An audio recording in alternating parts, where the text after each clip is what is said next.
Hello, hello, hello, and welcome to our second webinar. Hello. So this is Steffi right here. I don't know which side she's on. And of course, the speaker of today, Vernon. Hi.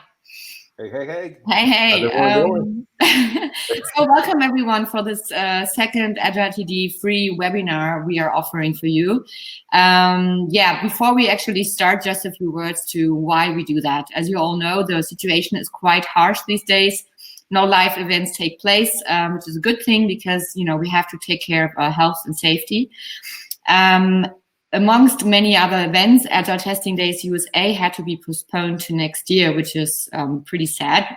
And we thought we might give it a chance still to be connected online and to still offer some nice content, to talk to you people, to give speakers the possibility to talk about what they love to say, and also to, just network with you and to give you the chance to network amongst other people. So we hope you enjoy this one. And before we go into the session, also I want to give you a short run through of this Crowdcast. So Crowdcast is the tool we are using, as you all know, and you already jumped the first hurdle by being online, by signing up. So that's great. And yes, on the right-hand side of your screen, you will see the chat.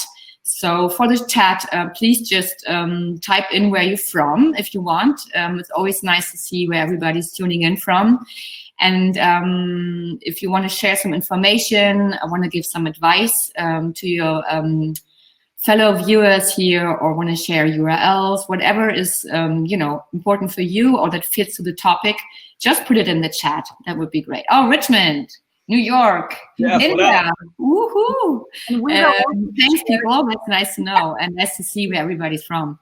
And we are sharing a few things in the chat, so if you have a look, and you can also check it out later as well. Yeah. So that's for the chat. If you, however, have a question to Vernon about his presentation, please just go to the Ask a Question box, which is kind of in the middle of your screen. Just go in there, type in your question, or have a look what the other people have already written in there, and then you can just vote for the most relevant one if you want. Also, today we have opened a poll to get some kind of feeling for the atmosphere out there for you people. And today we're asking in the poll whether you would actually dare to attend a live conference in the end of this year. So give your voice in there if you want. If not, that's fine as well. After the presentation, there will be a replay available right away. As soon as you have an account, which you do, obviously, you can always go back and have a look. Also, we will put it up on our YouTube channel and to our website later.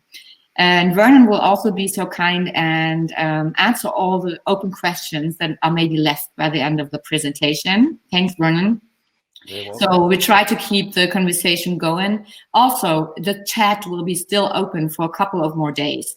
So just in case you want to use it for whatever, only nice things, you can do so.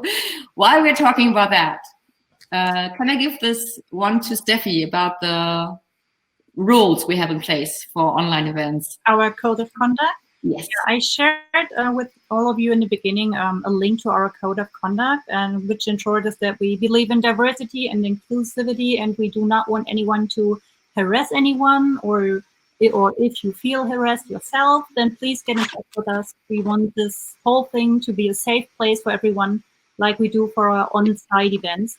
So please, everyone, behave. And if you see anything or would like to talk to us about anything, please get in touch. Yes, thanks, Steffi. So, I think we're almost done. Before Vernon starts, I want to say something about him. So this is Vernon. He is, one of the top happiness coaches in the US. He runs his own company, or he's the CEO of What's Your Happy. You can check that out on his website, what he's actually doing and how he's achieving his goals and the goals for his customers with his methods that he has achieved over time on his website, whatyourhappy.com. And also, of course, he's an Agile TD USA speaker, and he will be giving a keynote next year for our postponed conference. So you should definitely come. We are very happy that he's there. And one other note. what I forgot to say is I want to say thank you to our sponsor of the day, which is Mobile Labs. They are so brave and stick with us through all this crazy time, haven't withdrawn and still trust us and will stick until next year. So thanks, Mobile Labs, for trusting us. So back to Vernon. Vernon, I'm pretty sure you will leave a smile on our faces today. So that's the goal. I'm gonna pass the stage to you, Steffi. I'm very sorry. I'm gonna kick you out. Bye. There she goes. And I'm gonna talk with myself. And now the stage is yours. Excellent. Gonna get set up here, kids. Yeah. All right. First up, I want to tell everyone thank you for being here. I know we got a lot of different things going on. I know I'm in the middle of the reset is what I've been calling it. Things are kind of array, and I appreciate you being here. But first, I want to ask, how is everyone doing? Really, if there's any time now, it's more important to check in to see how we're doing. We're going to be going over a lot this day, to this 30, 40 minutes together, but I just want everyone kind of checking in. We're going to be doing that a little bit together. And we're going over a little bit of housekeeping to get started, a little loudmouth things. Number one, if you hear any screaming, I promise no one is in pain. I got a 5-year-old and he's just being a 5-year-old, right? And so he's just having some fun. But I want everyone not to just, I don't want everyone just to listen and learn and leave. There's a lot of information out there, but the people who implement these things are just going to soar. My goal, my challenge to you is to listen, learn, leave, and implement. We're going over 3 steps today. If you implement just one of these 3 steps, things will change drastically for you. I promise you. This is not hyperbole. This is not theory. This is actual action things, but I'm getting to that. So it's like, this is a treasure map. I can point you to X. You have to do the digging, right? And the digging is gonna be fun. That's the big thing for everything that I do. It's about being in a higher energy state. This is about everybody kind of, as you listen, just kind of stand up, shake your arms out, shake your head out, move your head around, because I want you to get this and to have some fun with it. So it's important that you know a little bit about me. So I am one of 3. My sister's 2 years older. My brother's 9 years younger. My brother is what we call the oops baby, right? And, looking at me, I look like I'm this really nice, kind of nice kid. I was a terror. I was just a bad guy. It wasn't that I was just mean. I was just hyper. I had so much energy, kind of like my son, right? Fortunately, I grew up, I matured, and I had something that really changed my life dramatically. It is called a child. This is my Tinkawink. This is my gingerbread. This is my everything. This is, if you follow me on social media, and if you're going to follow me on social media, you will always hear about gingerbread. We're a superhero family, if you couldn't tell. He's named Logan. He's named after Wolverine because we're big nerds here. But this is my little buddy. Love him to death. In every presentation, he's always going to be in there. He makes me smile. And I like to think when people see him, they smile as well. This is here with his auntie, as he calls her, and a little chef. But yeah, that's my everything. Now, I do have one child that I very seldom speak of, only because she never listens to me. And this is Alexa. Oh, no. Alexa, cancel. Okay, that was an edit. I didn't expect that to happen, but Alexa, she never listens to me. So it's important to also start here. This is the number 1 question that I get. People ask me often, what is a happiness coach? And I laugh about it now, but when I first created this, this category, it was, I had to ask myself the same question. And I realized the fastest way to sum it up is I'm an architect. I'm not an archaeologist. We're talking about what's wrong does not change what needs to get done. I'm big on solution focused thinking. And if some of you have had, spent some time with me, you know how I am. I like to just get to the solution versus talking about the problem.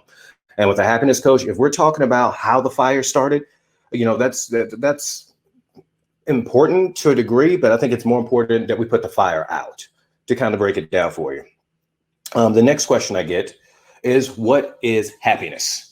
Now, I know some people are like, happiness is smiling all day and clapping your hands and stomping your feet. Now, I'm not going to say that's not happiness, but that could also be medication. What I'm saying, happiness is about energy. When I say energy, I don't mean, I'm not getting weird on you. I mean energy in the sense of when you have more options, opportunities, possibilities, and solutions, and just like my little buddy here with the cake on his face, But when you have options, opportunities, possibilities, and solutions, you get more energy. You get more like, man, I can do this. Man, things are achievable. I call this oops thinking. And just to repeat it again, if somebody wants to write, I would love for everyone to actually write this down. Options, opportunities, possibilities, and solutions. People thrive. People do better. It's kind of to liken it when you don't feel like you can pay a particular bill. And then all of a sudden you get a check in the mail. You get excited. You're like, yes, I got it. And that energy kind of flows through you. There's no one walking on this earth who's exempt from having some low energy in their life. And so, being that we're all smart, capable people doing kind of uncertain times, there's a lot of low energy right now. There's a lot of uncertainty, and this kind of can take our energy away. And what happens with smart, capable people is that we will get busy and we will get less productive. Hence why we're going to be saying, we're going to give me an hour and we're going to create 10 to 15 hours, not going to magically make them. We're literally going to create it. If you sit down, really apply what we're talking about, it really won't take more than 45 minutes and it will create 10 to 15 hours. So whenever we kind of get uncertain, and there's a lot of uncertainty right now, we're not quite sure what's happening, to some degree, we have an idea. Smart people, we want to put our head down. And we want to put our head down and we want to work. And when we're doing it, we can really take the risk of burning ourselves out. And burnout is something that I'm always speaking about because I'm really trying to prevent people from getting there. Because when we burn out, when our energy is low, when concentration, focus, awareness go out the window, that's when we are just not being at our best. And the big question is, and this question right here, can it easily, very, very, very easily create at the very least 5 hours of time back on your schedule. Because again, when we get busy, we start to just fill in our schedule because we get kind of this notion that action is going to be production. But just asking this question, are you having fun? Another way of saying this is, do you know what makes you happy? Now I'll ask this question to a stage, 2,000 or 3,000 people, and everyone's hands will shoot up. And I'll say, hey, do you know what makes you happy? And everyone will be like, yeah, I know what makes me happy. And it's the same question I'm asking you all. Do you know what makes you happy? Now, as you think about this, as you get ready to kind of blurt the answer out, I need to qualify this. It cannot involve buying or spending. Okay? Credit card bills don't make anybody happy. It cannot involve food or alcohol. Cabernet text will get you into trouble. If you know what I'm talking about, you know what I'm talking about. And this last one is big. It can only involve yourself. So just to recap, do you know what makes you happy? If you know the answer, throw your hands up, write it out, whatever you do to get it out of your head. But I need to qualify this. No buying or spending, no food or alcohol, and it only can involve yourself.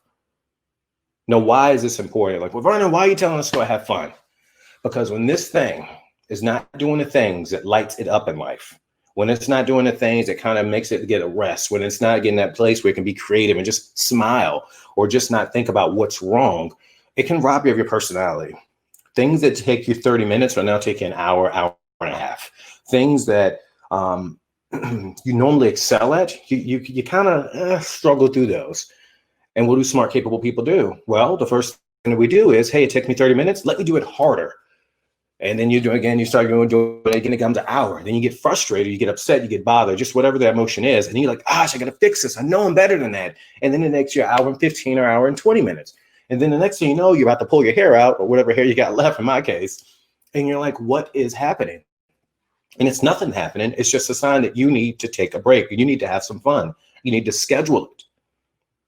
Let me tell you, and this is about 2 years ago. I'm gonna go full screen here just so you can follow with me.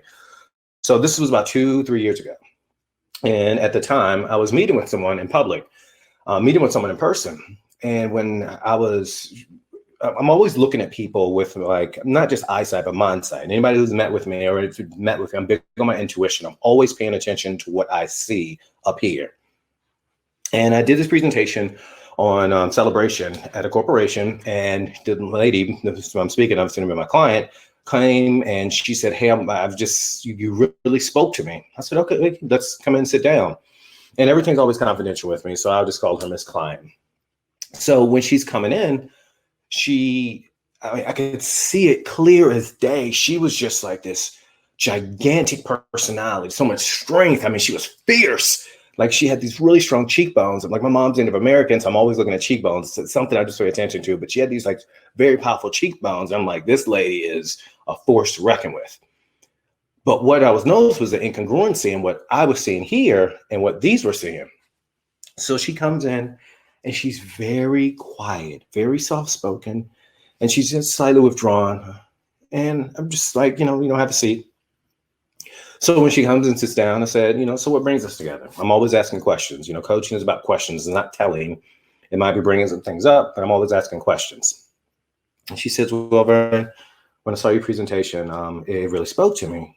I was like, okay, so what about spoke to you? She said, I'm just not myself. I was like, okay. I was like, so what's going on? And she said that she's been working at a job. She's working a lot more hours. She's working 60 hours. She's a little tired. Her team isn't responding. Her and her husband are just having a rough time. And the kids are just having a hard time listening. And I sat there. I was like, thank you for telling me that. I appreciate that, Ms. Client. Excuse me. That's not a COVID cough. And I appreciate that. And I said, can I ask you a question? And she said, yes, of course. And I asked her, I said, what have you been doing for fun? And she sat there and just kind of lifted her head up, kind of furrowed her brow a little bit, twisted her head and said, excuse me? I said, what have you been doing for fun? And she said, Vernon, I'm working 70 hours a week. I'm in my office all day long. My team is not responding to me. Me and my husband sleep in separate rooms. We're about to get a divorce. My kids don't listen to me. They get on my nerves. I don't like them and they don't like me. And you're asking me, what am I doing for fun? So I sat there for a second, threw my hands up, said, I get it. I completely get it. I said, let's try it this way. I said, Ms. Client, can I ask you a more direct question? And she fixed her lapel and said, yes, you may. And I leaned in a little bit. I said, what have you been doing for fun? Now, this when things got real. She went from this to this. Nostrils flaring. I can't make this story up. This is real. Those cheekbones, they were fired up. The furrows in her brow, she's sitting upright. And she looks at me and she said, Vernon Brown, I'm working 80 hours a week. I'm getting picked over for promotions because I am a woman. My team doesn't respect me. I am exhausted. Me and my husband live in 2 separate houses. I cannot wait to get a divorce. I am sending my kids off to school. I don't want to see them. I don't like them and they don't like me. And you're asking me, what have I been doing for fun? So me being me, I sat there and I was, sitting across from her table. I slid that chair back a little bit. I took a moment. I looked up, made a little prayer. And I leaned in. When I leaned in, she starts leaning in. And I looked at her. And then I said, so? She sat back in that chair. And then she dropped her head down. Now I'm sitting there. I'm like, what's going on? And then I see this. Can't make this up. And now I'm really looking because there's no music going on around us. I'm like, what music is she jumping to? And then I hear, and at that moment, I thought I made a mistake and I was not talking to a very neurologically sound person. And she starts, and then I'm, because I don't want to let her laugh alone, right? And I'm like, we're not doing this together. So she's laughing and I'm laughing and I'm leaning back and she's, cracking up. And then all of a sudden she lets out this big belly laugh, right? Like, not that deep, but you get the point. Just like one of those visceral laughs. And I'm looking and then all of a sudden the tears start pouring down her face. pouring. And I gave her space to manage things. I gave her the space that she needed. And she looked at me and she said, with everything going on, I hadn't thought about having fun. I never even considered it. And I looked at her and I said, Ms. Client, would you like to start? She said, yes. Now, I know this sounds slightly Pollyannish, but scheduling your fun is literally something that can stop you from working so hard, and you can just work smarter. And it doesn't need to be a huge amount of time. We started off with just 30 minutes on a Saturday. She got 30 minutes to herself. Her 60, 70, 80-hour work week started going down. I'm not saying it was a magical pill overnight. It took a couple of weeks, but she started to get her you time. She started to recharge. She started realizing not be so critical and judgmental of herself, thinking that she's selfish. And those 30 minutes became an hour. She got into counseling with her husband, got the relationship where it needed to be. They both needed to do some work.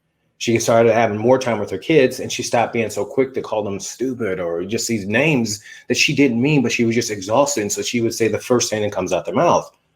Now, after we started doing this over and over and building it and making it just a consistent habit, she went back to working those 50 hours that she wanted to work in the first place. So she gained just those 30 hours with intention. And I'm telling you right now, if you switch your schedule up and start making fun something that you put in your schedule, it can save you so much time. It can create more space for your relationships, for your spirituality, for these are things that you would want to do. All right, am I making sense? The next big thing, and guess what? Here's another 5 hours for you. Well, excuse me, this will be more of the 2 to 3 hour mark. Because my goal is always get you at least 10, a minimum of 10. But does it contribute to the bottom line? Now, I always ask this in question form because it's not up to me to tell you how to optimize your schedule. But when you start asking these questions versus the why questions, by the way, don't ask why questions. Why questions will get you stuck. That'll get you busy thinking about why am I doing this? Why am I doing this? Doesn't matter. We've got to make those adjustments. But, does it contribute to the bottom line? And what do I mean by bottom line? What is your life's work for? Like, why are you doing this? What are you doing this for? Like, really dwindle down and look at your schedule, look at you look at your plate and see, is it contributing to what you want it for your life? Oftentimes we kind of get caught in a mix of things without even being conscious of it. You can start saying yes to these commitments. You can start saying just yes to these things. And the next thing you know, it just kind of gets you in a whirlwind and you'll be where you are at that moment without even knowing where you want it to be. So it's important that we press pause in the midst of all the chaos of things and say, is this really where I want to take my life? Is this really what I want for my life?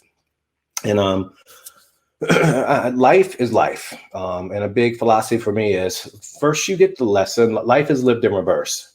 First you get the lesson. First you get the test, then you get the lesson. Because we're like, what's going on? And then it makes sense a little later on. I want to go full screen here and, share a story that's real.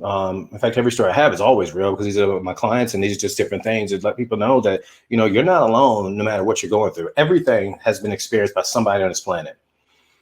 So a director at a very hospital facility, very prominent, she worked really hard all of her life, had 2 small children, a husband, sometimes 2 people just don't work out. And she started going through a divorce. Now, I don't know if anybody's been through divorce, but it's a very nasty thing for some cases. In this case, it was very nasty. It was very mean spirit, to say the least. And that's not saying who, but just it was a mean thing. And so my client at the time, how we came to meet was to get through it, she started just taking on all these things in life, just because she didn't want to think about it. And she was just lambasted with just so many things, committees here, working on this organization, working with this church, working with this, working with that, take care of 2 small children, going to daycare. I mean, she was just doing it all, never really kind of checking in to see, was this contributing to our bottom line? Well, what had happened was, every morning she takes her kids to daycare, drops them off, and she goes to work and there for, 10, 12 hours. And what had happened was she went about her morning routine. She came to the office and she sat down on a computer. And being a nursing director, she was just kind of doing her thing in her office, and she heard a knock at the door. And she said, yes, who is it? And this is one of her subordinates, and he came in and said, hi, I don't mean to bother you. She said, yes, what is it? And she said, is this one yours? And she was like, frowning, like, what are you talking about? And when she stepped to the side, it was her children. And she told me her heart dropped. Her heart had completely dropped. She was so caught up in just the whirlwind of what life had kind of put her in and put her through at that time, that life had kind of presented to her. And she thought, doing this mental gymnastics, she thought she dropped her children off.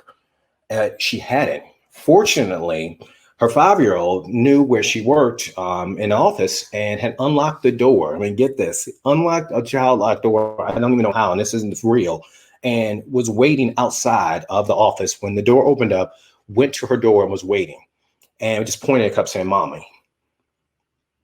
And while they came together, she had to sit down and really recognize what was working for her life and what wasn't working for her life. And this is the same question I asked her. Same question I'm challenging you to start asking yourself is, does this contribute to the bottom line? Like, really look at, is it truly committed to what you want for your life? My practice is named What's Your Happy? Not my happy, not my dad's happy, not my mom's happy, not anybody else's happy, but what's your happy?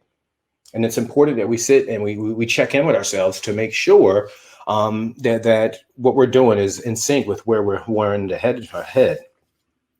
I hope I'm making sense to you all.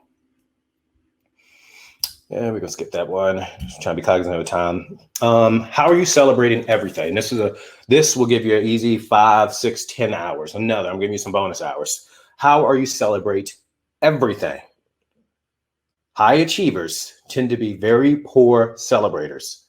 I need to repeat this. High achievers tend to be very poor celebrators, but they tend not to celebrate as much.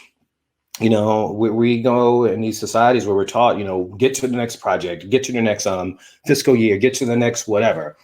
And we never celebrate, those wins, but for me, it's, we celebrate the good, the great, and the unexpected. We celebrate the downtimes, we celebrate the uptimes, but we celebrate it. What do I mean by celebration? Let me give you an idea. If you had a bad day, celebrate it. Celebrate the fact that you're going to have a better day tomorrow. Celebrate the fact that you get to go home and get to be in the confines of your own house. Go and celebrate the fact that even if you had a bad day working from home, you can cut that computer off and just be like, thank God I'm done with that, right? But we have to celebrate things. Celebration gets missed. It's a missing step in kind of evolving ourselves so we can be more excited about life. We forget how important celebrating is. I think the hardest concept I struggle with impacting on clients and teaching clients is how to celebrate the things that you don't expect to have happen in life. Even with the reset that's going on now, I've been working with all my clients on celebrating it. This is the perfect time for you to sit down, figure out what you want, figure out what you don't want, figure out what's been working for you in life, figure out what hasn't been working for you in life, but celebrate it. And the best story that comes to mind is, I'm going full screen on you so you can, connect with me here. But with celebration, I did a presentation in a marketing company and we were talking about celebrating yet again, right? And it was 40, 50 people. We were like laughing, we were joking because I'm big on getting people more active. I know this is a little different format than what I'm used to because I'm used to like, picking people out and we just, kind of role play some things. But we were just cracking up. And what was kind of caught me off guard was I saw this lady, she was crying. And I'm like, this is interesting. I'm kind of the goofy guy. Like, why is she laughing? Why is she crying, right? And so I just kind of stepped to the side and I just took everyone's attention away from it because I didn't want to do that. That's, she's having a moment. I'm not sure what it was, but I took the attention away from her and I was thinking in the back of my mind, I'm like, I hope I get a few minutes to talk with her. And when the presentation ended, we laughed, we joked, we high-fived and all the good stuff like that. The manager came over to me and said, hey, would you be okay with spending a few moments with her? I said, absolutely. I was hoping I would. So she kind of ushered her away into another place. It was quiet. We got our privacy. And again, everything's confidential. I don't have everyone's personal business being put out there, right? When I sat down with her, I was like, so was it that bad of a presentation? And she starts laughing. And she was sitting there. She said, the main reason why you got brought in, I think, was because of me. I was like, well, what do you mean? And she said, well, just the kind of negativity in the office place, the kind of cantankerous energy, just the kind of Debbie Downerish is what she said in the office. It's direct relation to me. I said, can you kind of expand on that? And she said, I just haven't been myself. I just feel I'm just so negative. I'm just really mean to everybody. I don't mean to be. And so I asked her, like, so what's going on? And she said, and she's 28 at the time. And she said, I lost my best friend. And I said, I'm terribly sorry to hear that. And she's like, no, this is in October. She's like, I've really lost my best friend. And I was like, what do you mean? She was like, my brother. He was 3 years older than me, or 3 or 4 years older. I can't remember the exact number right now. And, something tragic happened and he passed. I'll just say that. And I sat there, I'm like, this is heavy. And here we are, by the way, we're sitting here in January and this happened in October. I was like, I'm terribly sorry. Have you talked to someone about this? And she said, well, no, I'm not done. I said, okay. Excuse me. She said that, in the midst of all this, while I was handling this, we were trying to have a baby. And, it's the third time. I was like, okay. And I'm listening. And she said that, I was 4 months pregnant and I lost my third baby. And like, I felt my heart drop. Like, I'm not a woman, but I am a father. And I felt that in my gut. I felt that. And so kind of frame things, you've got these, let's face it, these traumas happening and they're going on. If you take 2 to 3 things that really could break a person's personality down and sandwich them together, I mean, you're dealing with a very difficult situation, to say the least, especially with a person's personality. And, she sat there and she said that, when you were talking about celebrating everything, that just, how can you celebrate, these 2 passings happen? How can you celebrate that? She was like, so when you said that, it made me come to term. It made me realize, like, this is a crock of crap, what you're saying to me, and I put that very lightly for you all, but that's not what she said. I said, okay.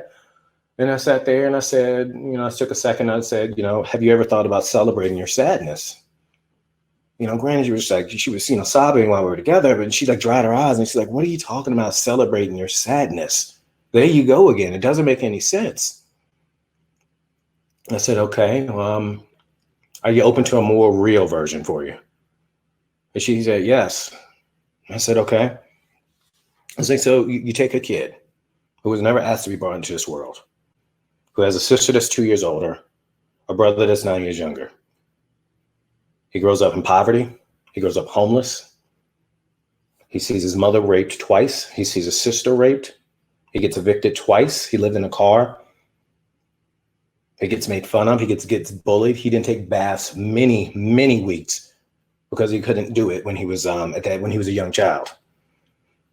You put him through some of the worst circumstances a person can ever go through, who ever experienced the amount of overdoses that this kid has seen his entire life far exceeds what majority of this population will ever see, short of working in a hospital. I was like, and then you tell him to go out there to be successful. And then you tell him that he can't do it, being successful, from his family members. Now compound this for over 17 years of having this happen. And then this kid grows into this guy who says, I want better for myself. And recognizes that the things that happened to him in his past actually gave him a gift of his intuition that he can propel him farther than what he ever can imagine in his future, who gets to celebrate some of his struggles with his clients so they can see a better place, so they can get to a better time in their life, that he can walk with them through the pain and through the sadness so they can become happier, more energetic, more positive, more influential, more inspirational. I said these things to her and I let her know that, I was that kid who became this guy, who became this man, who celebrated a lot of the things that he went through with people to let them know that they can survive and they can be better in spite of life's struggles. When I said this to her, her eyes got like really big. And then she looked at me, she said, so how do I celebrate this? I was like, by living your life and a monument as a testament to that you can be better in spite of these struggles that you go through. She says, I just want to talk to my brother. And I looked at her, I was like, you can do it where you can do it. You can go in the car. You can do it in the parking lot. You can do it at a stoplight. You can talk to him. It's like, when's the last time you talked to him? And she like sat back and her eyes got even bigger. She's like, I can talk to him. I was like, yes. And we got up and we hugged and, we just, I did my little goofy thing. We just started laughing. I mean, she was just, she got up with just this fulfilled sense of this, like, of self. I'll let you know, kind of fast forward it. She actually has, I believe her child is 8 months old now, and she named her baby after her brother. And if that's not someone who's celebrated and who really repurposed things in life, I mean, I don't know what is. But we got to celebrate everything. No, things aren't perfect, but things are not 100% bad. And if something is 100% bad, you can't hate something without giving it to appreciating what it did. I could sit back and hate the way I grew up, but then I also got to appreciate how it helped me level up, how it helped me grow up, how it helped me speak up. So we got to celebrate everything, the good, the great, and the unexpected. Easy 5 to 10 hours. You could lose hours of your life thinking about what's wrong or thinking about how things are going to go the way you want it. Or you could sit back and say, I cannot wait to make this better for me. I hope I'm not going too fast for you all, but kind of wrapping things up. This is how you get to contact me, Vernon@whatyourhappy.com. I'm active on social media, especially on LinkedIn and Facebook. Feel free to give a follow, and just, check in. If you ever have questions, email me. I answer them. Not my assistant, but me, myself. At this point, I'm going to stop sharing. I want to open the floor up to some questions.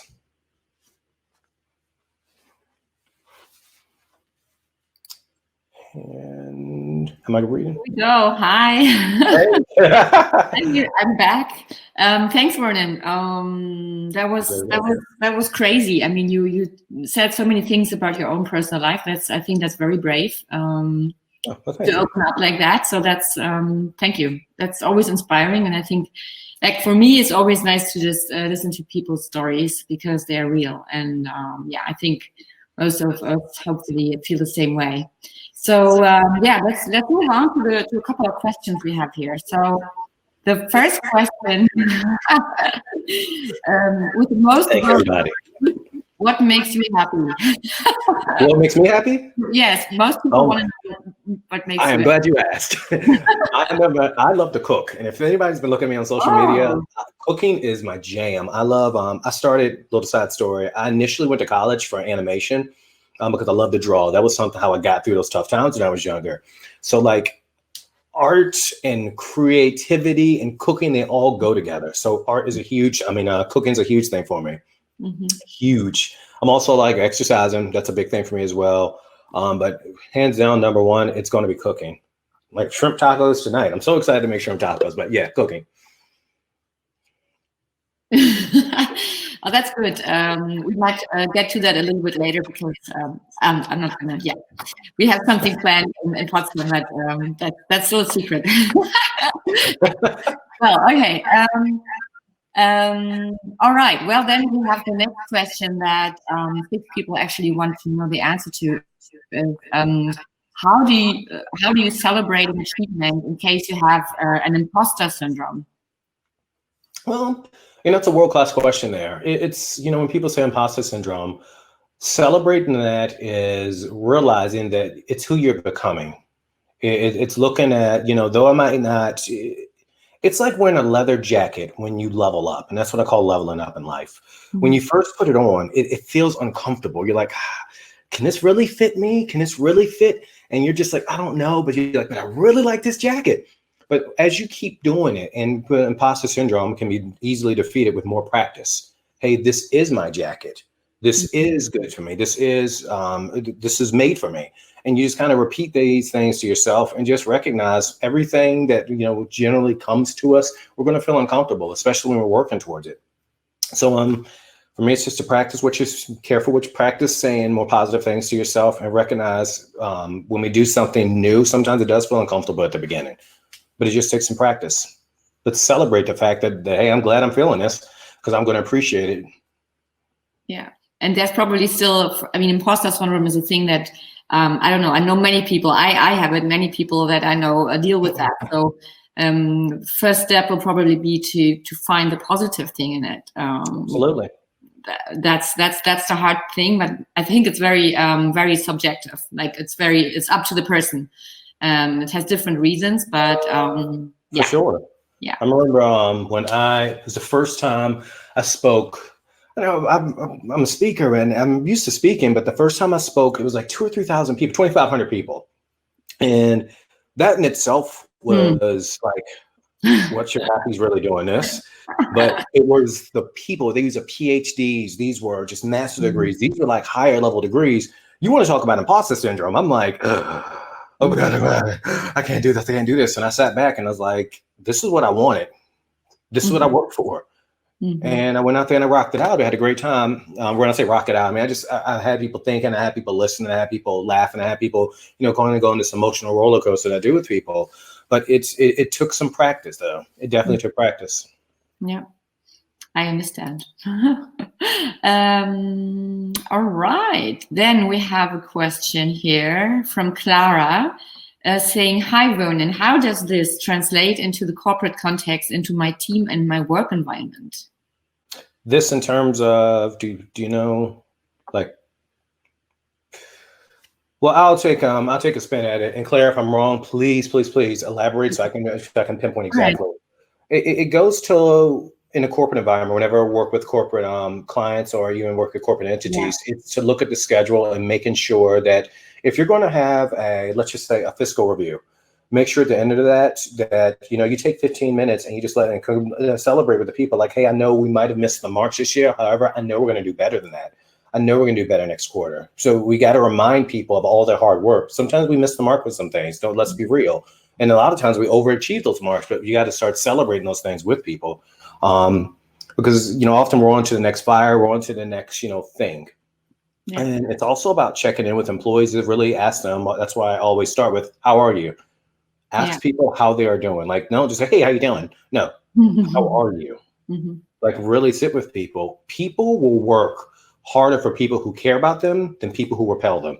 Yeah. Kind of being the jackhammer that I see that approach sometime in leadership, I understand that's a way, but is it the most effective way? So check in with your people and ask, how are you?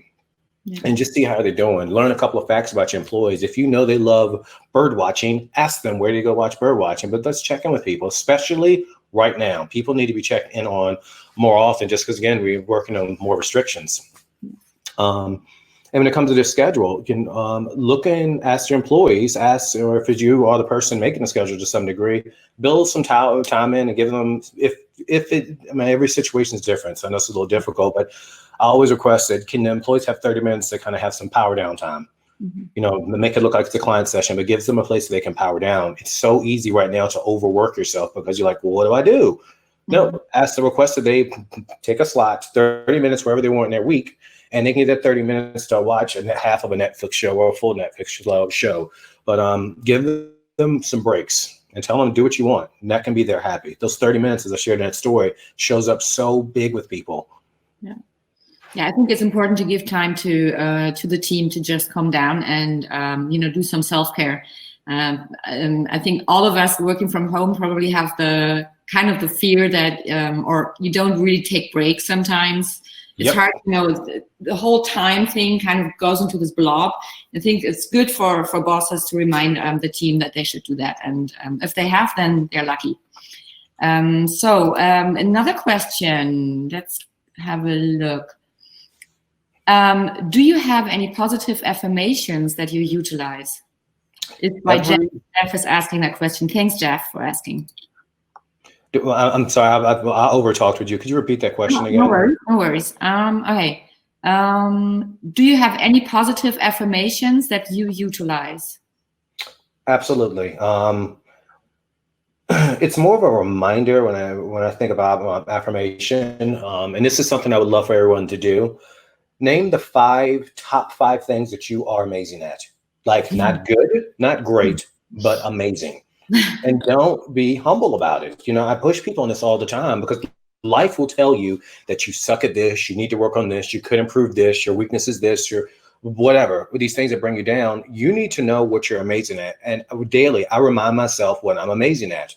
It's not that you're better than anyone. It's saying that this is what I'm amazing at. If you put me in a kitchen and you give me X ingredients, you're going to love it. I'm not a chef, but I'm an amazing cook.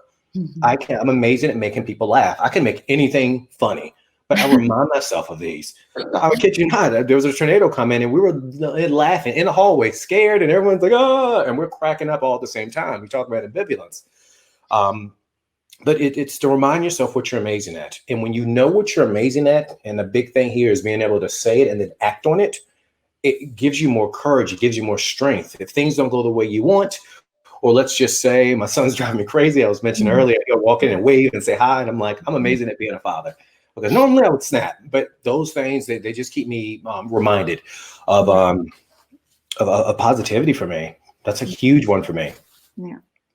Oh, well, that it's hard to find something amazing or that people are amazing at, or for me, it's hard to do. But I think that's my homework for today. Yeah, it takes practice. It can be the smallest things, probably, like, I don't know, gardening or whatever. But that's a skill. I can't grow a cactus. Are you kidding me? Like, no, that's something you're amazing at. Use it. Okay, I'm gonna try that. Okay, then Elke Bethke is asking a question. Given the remote situation we are all in at the moment, do you have any suggestions on how to celebrate achievements with our teams remotely? So whenever, and that's it's a great question. Yeah. Sometimes they'll have happy hours. I would suggest to have happy hours together where we don't talk about work, where we just kind of sit together and we just kind of go around the room. I was facilitating a 6-week mastermind, and that's what I made everyone do. When we got into the mastermind, one of the sessions, we literally sat there and we just talked about some good things in life. And we all had to come wearing, having our favorite drink, and this is non-alcoholic, having our favorite drink. And we would just sit back and just talk about some of our favorite stories. Because as you mentioned, oftentimes, since a lot of us in a work from home situation, we can become our struggle, which our struggle could be work. Our struggle could be, having small children around or having children around in general. But it's important to kind of separate those two and just talk about life together. There's so much power in seeing someone else smile or seeing someone else light up. And that's one big thing that showed up big. And when we closed out things yesterday, actually. Oh. Okay. Then we'll go on to the next one.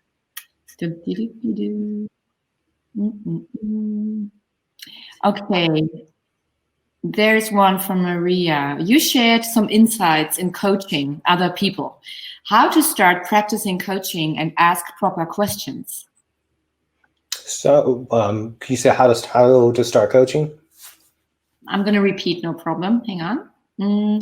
You shared some insights in coaching other people. How to start practicing coaching and ask proper questions. Oh, this is a really great question. I get this especially with coaches just starting out. The first thing is you ask permission. Do you mind if I can ask you some coaching questions? Would you mind? Because you always want to ask permission. And that's how you get started. You ask people, hey, would it be okay if I ask you we want to invite you to a coaching session? Because it's all about permission, so the person can know that that's going to start happening. The second component to that is who you're asking that question to. You do not want to ask friends and family. You want to ask people who typically, might not have such a close relationship with you. Because it's the things that I coach about. If I tried to coach, I don't know, my dad or something, he would look at me like, what are you talking about, boy? It's the relationships kind of, contaminated a little bit because they see you differently. And the third thing is be bold when you do ask these questions. Don't be afraid to ask them. I don't ask guiding questions or leading questions, but I'm asking permission. I'm making sure, first up, I'm going to make sure that the person I know I'm coaching isn't a family or friend, and then I'm asking permission. The third thing, I'm just asking very bold questions. And, really identify who you want to talk to. You want to talking to a corporate client. It's a little different than talking to someone who might be a small business owner. So just kind of recognize what audience you want to talk to, and then also what industry you want to talk to and where they could be in life, to coaching single mothers who have been divorced is going to look a little different than coaching adolescent males who aspire to, make skyscrapers in life. It's a little different. Yeah. Because the questions change. Right. The whole business is very individual. And right. How do you start with a whole coaching? You mentioned earlier, you need to know what the other person is about. So probably you have to, I don't know, do you sit down with those people, or do they send you their life in a written form before they actually start coaching, or? Well, it's the reason why I say coach, pull it back. Mm-hmm. Really look at, let's say, figure out who you want to coach. And if you don't know how you figure out who you want to coach, that's a great place to start. Start coaching different people, again, with their permission, until you find the right topic or the right people, the right industry. You're like, oh, I really do like talking with these types of people. These people light me up. I have a lot of fun with them. But you just, yeah, that's where I would always suggest you start it, because even getting to this place that I'm at, I've coached several thousand clients, and it started with me going through like, which ones do I really enjoy working with? And once I figured out what I started working with, then when people contact me, because a lot of the content I put out speaks to my target demographic. It speaks to people who are 35 plus or 35 plus who are looking where they feel a little stuck, or they feel as though the energy's a little low. So their concentration, focus, and awareness is kind of misaligned, and they know that they're so close to it. They know they are, but they just can't figure it out. So it's a lot of the messaging. And then when they do contact me, I have a form that I keep it really simple. It's 5 to 6 questions. And you can go tell your life story. You can just say, I ask, what's your current energy level? Where would you like it to be? What do you need it to be to get there? And, what repeating pattern do you have that you notice about yourself? And what's something that you might do to sabotage a relationship or sabotage a coaching relationship? Very basic. My clients, the people I work with are already hard workers. They don't need complicated. They need simple. Yeah. I know that was a little long-winded, but I didn't want to, I want to make sure I gave that the justice is needed. All right. I think yes, I think all questions are answered. So in case nobody else is having a pressing question here, just asking again. I think everything was answered. So we're good, Vernon. I think that seems to be a wrap, and I'm very happy to be to have been part of this. And the first thing I'm going to do is I'm going to go out and see what 5, 6, or even 10 things I'm amazing at.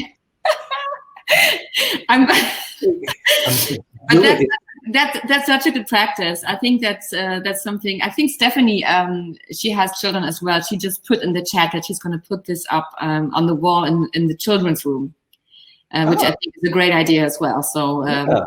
Cool tip on that round. So Vernon, from my side, thank you so much. Also from the whole Advertising Days team that you had some time for us and did that webinar. For all of you who have not been here the whole time or who want to see it again, please check out the replay, which is available right now after the session, or you just go to YouTube a few days later and it's going to be available there. Other than that, it's the only thing left for me to say is that we are going, we went out with a program today for those who haven't seen. So check it out for Agile Testing Days Germany in November. We are going hybrid. This means that you can attend either online or on site. Pretty amazing, pretty cool. So as Vernon says, there's always good things to every story, and we try to make this work for everyone. And I think that's a good thing. We have to go online. We need that. So that's a good thing for us. Thanks again so much, Vernon. Thanks for your time. Hope to see you soon. And everybody else, enjoy your day. And please find the 6 things you're amazing at, or even more. And share with us on Twitter. Yes, please. Thanks, Vernon. Bye-bye, everybody. Bye.